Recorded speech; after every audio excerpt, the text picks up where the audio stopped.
சில விஷயங்கள் பார்க்கும் பொழுது உங்களை திட்டக்கூடிய கமெண்ட்ஸ் எல்லாம் பார்க்கும் பொழுது அது எப்படி இருந்தது? எது உங்களை ரொம்ப அஃபெக்ட் பண்ணிருக்கு? ஆக்சுவலி எனக்கு ஆடியன்ஸ் திட்டுறது பார்த்துட்டு எனக்கு ஒரு பக்கம் கஷ்டமா இருந்தாலும் ஒரு பக்கம் சந்தோஷமா தான் சரி. இருக்கு. பிகாஸ் அந்த கேரக்டர் அதுதான்.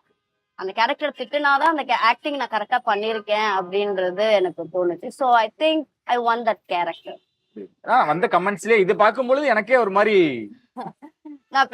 நான் யூஸ்வலா நான் கமெண்ட்ஸ் எல்லாம் படிக்க சரி. மாட்டேன். ரொம்ப ரேரா தான் படிப்பேன். சோ இது எனக்கு நெகட்டிவா இருக்கும் போதுன்னு தெரியுது. சோ எனக்கு அது படிக்கணும்னு இன்ட்ரெஸ்ட் இல்ல.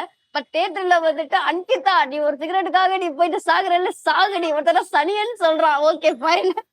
அந்த கேரக்டர் அதுதான். சில பேர் வந்துட்டு அந்த கேரக்டர் பிடிச்சும் பேசுற பர்சன்ஸும் இருக்காங்க. சில பேர் அந்த கேரக்டர் டிஸ்லைக் பண்ணி பேசுற பர்சன்ஸும் இருக்காங்க. எல்லாமே அக்செப்ட் பண்ணி தானே ஆகணும். இது ரியல் லைஃப்ல நம்மள வந்து அஃபெக்ட் பண்ணிடக்கூடாது அப்படின்ற ஒரு விஷயம். எந்த படம் பண்ணாலும் எந்த கதாபாத்திரம் பண்ணாலும். ஆனா இதுல ட்ரிங்க்ஸ் அண்ட் ஸ்மோக் வரும்பொழுது ஒரு ஜாயிண்ட் அப்படின்னு வரும்பொழுது இது நம்மளுக்கு ஃபியூச்சர்ல எப்படி மாறும், என்ன கொஸ்டின்ஸ் எல்லாம் நம்மளால வைப்பாங்க, நம்ம என்ன மாதிரியான பார்வை இருக்கும் அப்படின்ற ஒரு தயக்கம் இருந்தது. ஆமா இருந்தது.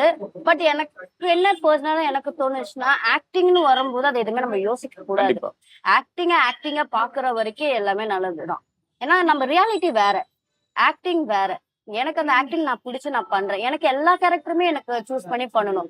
இஃப் ஐ கான்பிடென்ட், நான் கான்பிடென்டா இருந்தா மட்டும்தான் அந்த கேரக்டர் பிளே பண்ணுவேன். எனக்கு இந்த கேரக்டர் நான் கான்பிடென்டா பிளே பண்ணுவேன்னு ஒரு கான்பிடென்ட் இருந்தது. ஸோ